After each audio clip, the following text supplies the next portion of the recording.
ask Mommy if she has your, I don't have your bottle. Then nobody. We don't have anything. We'll get something later, okay? No! Yes. No! Yes. No! Wait! I did it! What? Come on in, have a seat. I got some shade over here.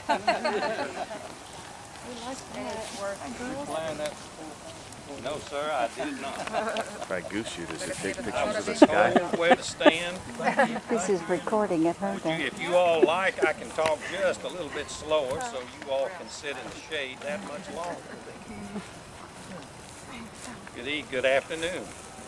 My name is Blake Gillespie. I was born right here in Sumner County on our family farm on a frosty winter morning, February 1st, 1860. My parents were Richard Graham and Susan Harris Gillespie. Now I got a lot of family to tell you about. You see, I am the 6th generation of my family here in America. My great-great-great-grandfather, James Gillespie, immigrated to this country from Scotland. He had a son named Thomas who, while living in North Carolina, fought the Revolutionary War. My great-grandfather, George Gillespie, moved to this area and settled up around Bethpage, and he had a brother named William who built a home down around Cage's Bend and Nashville Pike. And my grandfather and Uncle William, by the way, has a grandson, Foster, who is buried here, and you all will meet him right over in here a little later on in this tour. My grandfather Jacob and his father George were both well-known cabinet makers in Sumner County. Now my father and grandfather spent their lives in this area in various successful agricultural pursuits. Why, one time Daddy had as many as 1,400 acres of land. Daddy loved this area and he loved the City of Gallatin. In fact, he was a founder and a long-time director of the First National Bank of Gallatin. My mother, Susan's family were named Harris, and they were all from North Carolina. Now, I was educated in the public school system here in Sumner County. After I graduated from high school, I attended the University of Tennessee in Knoxville. Afterward, I came back to this area and began a career in agriculture. On my farm of some 300 acres, I bred and sold Hereford cattle. Now, I hope you don't think that I'm being too arrogant at this point, but I like to think that I left behind a reputation of fairness and integrity in all of my business dealings. In 1887, I married Miss Anna Lou McGavock. Now, the McGavock name is no doubt familiar to you all because my wife's family was prominent in the early history of Nashville.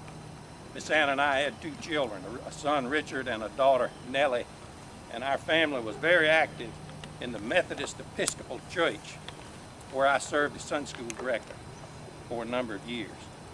Now I'm afraid at this point I've got something most tragic to share with you. You see, on October 31st, 1925, my life came to a very sudden and violent end.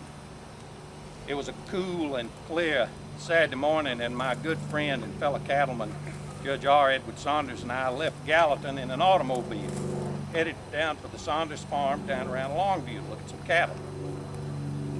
When we arrived at the farm, we turned into a side road near the south pasture, and we crossed over the Interurban tract.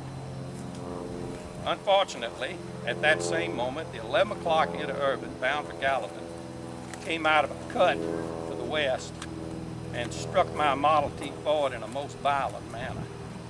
My automobile was shoved quite some distance down the track and crushed up against a nearby telephone pole.